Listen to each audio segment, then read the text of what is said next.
I'd like to say a few more words about my experience of observing what is going on in my mind and body that I talked about in my previous video, that how to deal with that emotional storm, or that storm in mind and body. And I've noticed that an excellent entry point into that bundle, into that storm, is what is called the feeling tone. And that's it's at the core of Mark Williams's book that I've already referred to, entitled Deeper Mindfulness, The New Way to Rediscover Calm in a Chaotic World. And Mark Williams' course and centers around an exploration of the feeling tone and how being aware of it can give us more freedom. And what I try and do is to be sensitive to that feeling tone. And the feeling tone, if you will, is our gut reaction to anything, sensation, thought, emotion, and so forth, that makes contact with our mind and body. And that is a gut reaction. And we could say it's either pleasant, unpleasant, or neutral. And in my experience, when I'm able to tap into that feeling tone, it gives me much more freedom. Freedom from reactivity, from instinctively trying to push away the pain of something unpleasant, or trying to hold on to what I find pleasant. What I try and do is focusing on the feeling tone. I then try and label the sensation, like pain I have, the emotion, like frustration, anger, or so forth, or the thought. And then, once I've labeled it, I try and find the potential cause for it,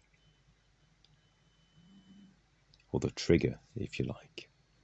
And I notice that naming or labeling sensations, emotions, and thoughts, or actually promotes the processing of them using a part of the brain that we call the prefrontal cortex, which has an executive function, and rationalizing whatever makes contact with mind and body, analyzing it if you want, rather than instinctively reacting to it, really makes a difference.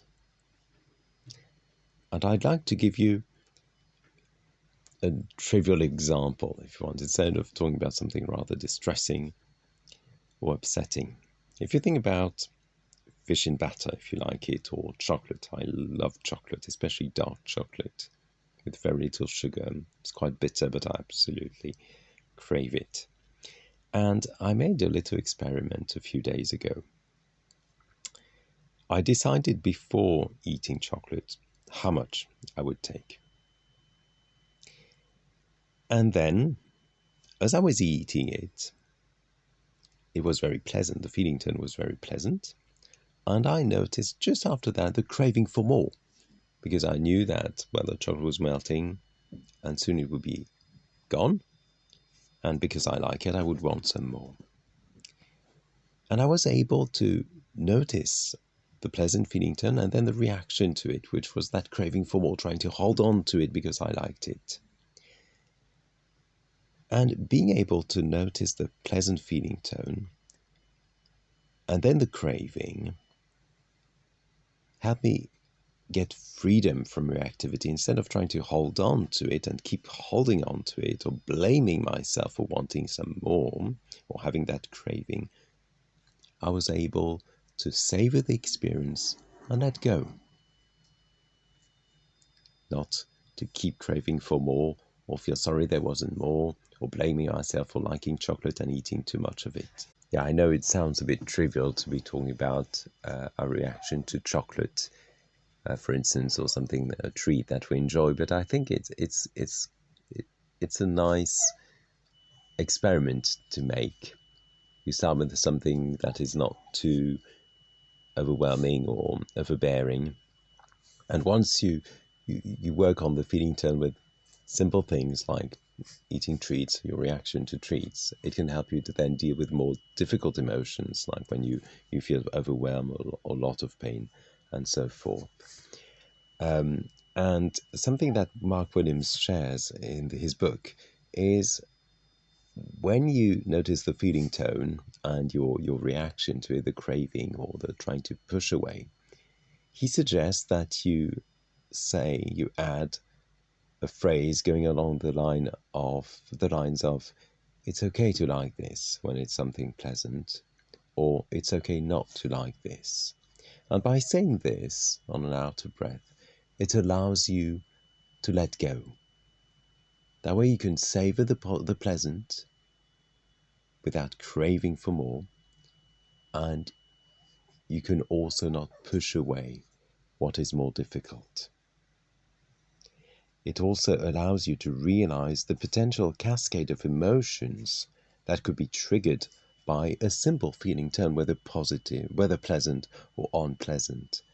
And then that allows you to take a step back and respond more wisely, not only to your reaction to a piece of chocolate, but in time, it can allow you to respond more mindfully to more difficult experiences and gain freedom from whatever you're going through, especially if you have a long-term health condition, as I do, whether it be physical or emotional. So at least as far as I'm concerned, I really appreciate, value the benefit of observing, of noticing the feeling tone, and then being able to let go and respond more mindfully, so you're not swept away by your experience. You're able to take a step back and be more at peace. And I hope that what I'm sharing about the feeling tone can also be meaningful to you and can help you in some way. Thank you for listening. May you be well.